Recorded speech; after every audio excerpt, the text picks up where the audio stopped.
Back to news. Hyderabad పాత బస్తీ మంత్రగాళ్లకు అడ్డాగా మారుతోంది. మాయమాటలు చెప్పి ప్రజలను నిలువునా దోచుకుంటున్నారు. తాజాగా మరో డిస్కో బాబా భాగోతం బయటపడింది.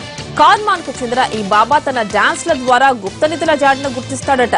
ఇది నమ్మి బాబా చేతిలో చాలా మంది జనం మోసపోయారు. నకిలీ బాబాపై సమాచారం అందుకున్న పోలీసులు ఇతగాడిని అరెస్ట్ చేశారు. గుప్త నిధులను ఎలా గుర్తిస్తాడో డాన్స్ల రూపంలో పోలీసులు ఎదుట ప్రదర్శించాడు ఈ డిస్కో బాబా.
సికింద్రాబాద్ పిఎస్ లో ఓ తాగుబోతు హల్చల్ చేశాడు. తప్పతాగి పోలీస్ స్టేషన్ లో నానా హంగామా సృష్టించాడు.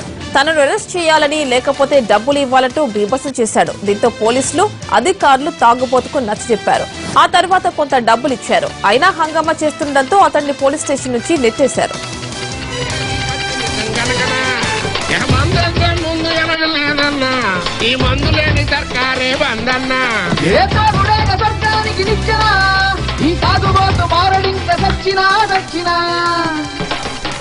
మందు బాబులం మేము, మందు బాబులం, మందు కొడితే మాకు మేమే మహారాజులం.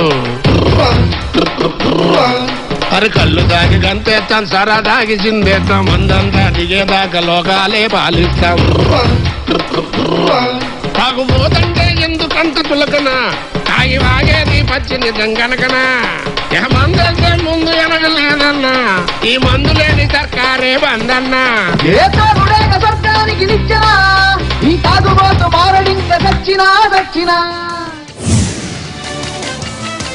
తెలంగాణ పబ్లిక్ సర్వీస్ కమిషన్ విడుదల చేసిన గ్రూప్ 2 నోటిఫికేషన్ కు రికార్డ్ స్థాయిలో అప్లికేషన్స్ వచ్చాయి. మొత్తం 1032 పోస్టులకు 7,91,964 అప్లికేషన్స్ వచ్చాయి.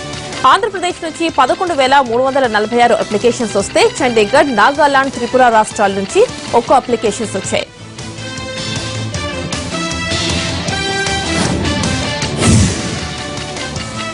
గుంటూరు పశ్చిమ ఎమ్మెల్యే మోదుగుల వేణుగోపాల్ రెడ్డి ఇంటిపై ఐటీ అధికారులు దాడి చేశారు. ఆయన ఇల్లు, కార్యాలయాల్లో ఏకకాలంలో తనిఖీలు చేశారు అధికారులు. సుమారు 4 గంటల పాటు టీడీపీ ఎమ్మెల్యే ఇంట్లో సోదాలు జరిగాయి.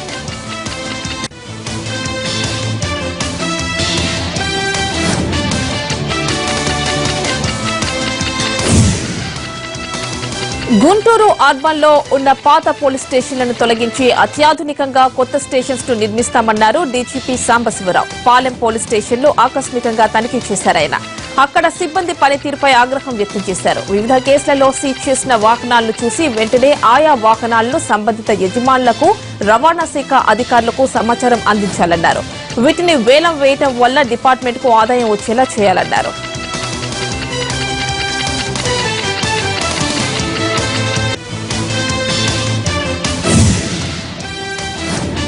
ఓ టీవీలో ప్రసారం అవుతోన్న బతుకు జట్కా బండి ప్రోగ్రాం కు రాకపోతే అంతు చూస్తామని బెదిరిస్తున్నారంటూ ఓ బాధితుడు పోలీసుల్ని ఆశ్రయించాడు. కేసు నమోదు చేసుకున్న పోలీసులు బలవంతంగా పిలిస్తే వెళ్లనక్కర్లేదని, అలా ఎవరైనా చట్టవిరుద్ధంగా స్టూడియోకు పిలిపించాలని ప్రయత్నిస్తే కఠిన చర్యలు తీసుకుంటామంటున్నారు నార్త్ జోన్ డీసీపీ సుమతి.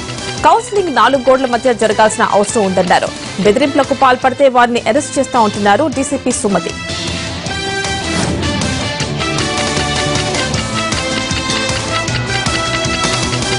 లేదు అన్నా కూడా పిలిపించే పరిస్థితి అది ఖచ్చితంగా అది ఇల్లీగల్.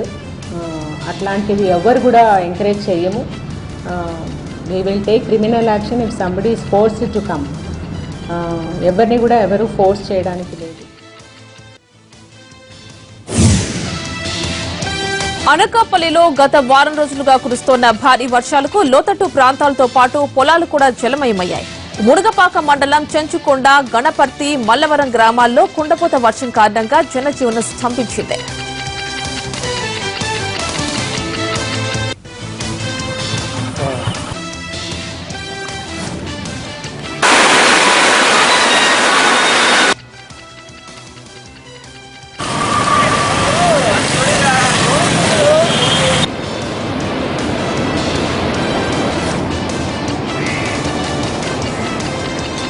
సుమారు 300 ఎకరాలు నీరు మునిగిందని చెప్తున్నారు రైతులు.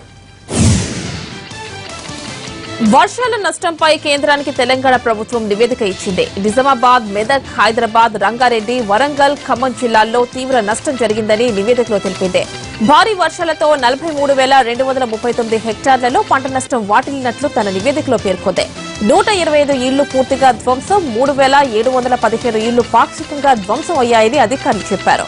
ఎన్డీఆర్ఎఫ్ టీంలు సహాయక చర్యల్లో పాల్గొన్నాయని తెలిపారు. నిజామాబాద్ లో 2, మెదక్ లో 3, రంగారెడ్డిలో 1 మృతి చెందినట్లు తెలిపారు. 4 తీవ్ర గాయాలయ్యాయని ఆ రిపోర్టులో తెలిపారు.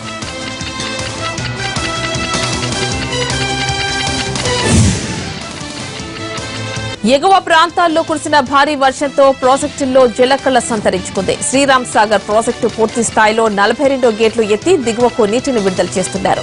చరిత్రలో ఎన్నడూ లేని విధంగా గత 3 రోజులుగా నీటిని విడుదల చేస్తుండటం ఇదే మొదటిసారి. ఎగువన ఉన్న మహారాష్ట్రలో డ్రాగన్ ప్రాజెక్టు, గాయక్వాడ్ ప్రాజెక్టు నిండక ముందే ఎస్ఆర్ఎస్పీ నిండటం ఆశ్చర్యాన్ని కలిగిస్తోంది. 5 రోజులుగా ఏకధాటిగా ప్రాజెక్టులోకి ఇన్ఫ్లో కొనసాగుతూనే ఉంది.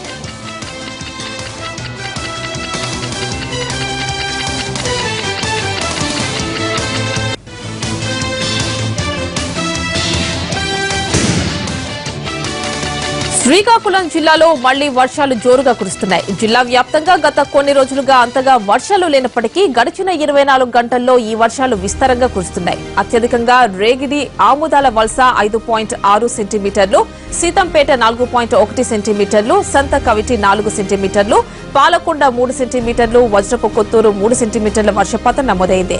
పలాస, భామిని, సోంపేట, కొత్తూరు మండలాల్లో ఓ మోస్తరు నుంచి భారీ వర్షపాతం నమోదైంది.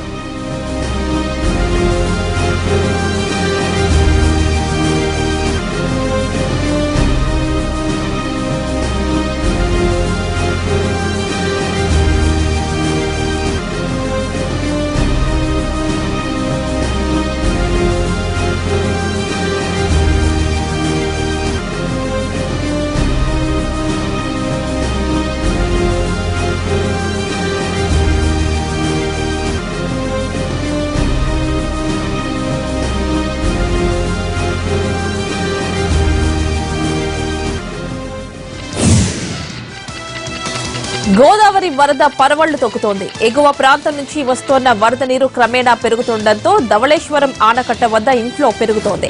ఇవాళ్టి నుంచి ధవళేశ్వరం ఆనకట్ట వద్ద వరద తీవ్రత పెరిగే అవకాశం ఉందని అంచనా వేస్తున్నారు. రానున్న 2 రోజుల్లో ఎగువ ప్రాంతంలో వర్షాలు కురిస్తే వరద తీవ్రత మరింత పెరగవచ్చునని అధికారులు భావిస్తున్నారు. పోలవరం, కుక్కునూరు, వేలేరుపాడు మండలాల్లోని లోతట్టు ప్రాంతంలో ఉన్న కాజ్వేలపై వరద నీరు చేరే అవకాశం ఉండడంతో అధికారులు అప్రమత్తమయ్యారు. భద్రాచలంలో మొదటి ప్రమాద హెచ్చరిక స్థాయి దాటితే ఈ 3 మండలాల్లో ఏజెన్సీ ప్రాంతాలకు రాకపోకలకు అంతరాయం ఏర్పడే అవకాశం ఉంది.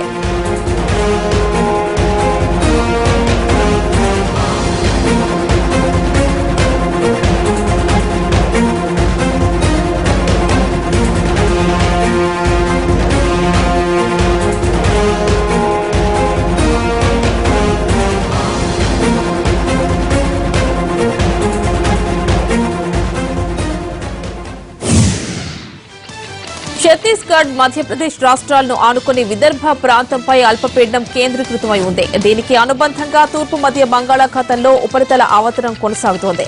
వీటి ప్రభావంతో తెలంగాణ, రాయలసీమల్లో చెదురుమదురు వర్షాలు పడే అవకాశం ఉంది. కోస్తాంధ్రలో మరో 2 రోజుల పాటు భారీ వర్షాలు కురవనున్నాయి.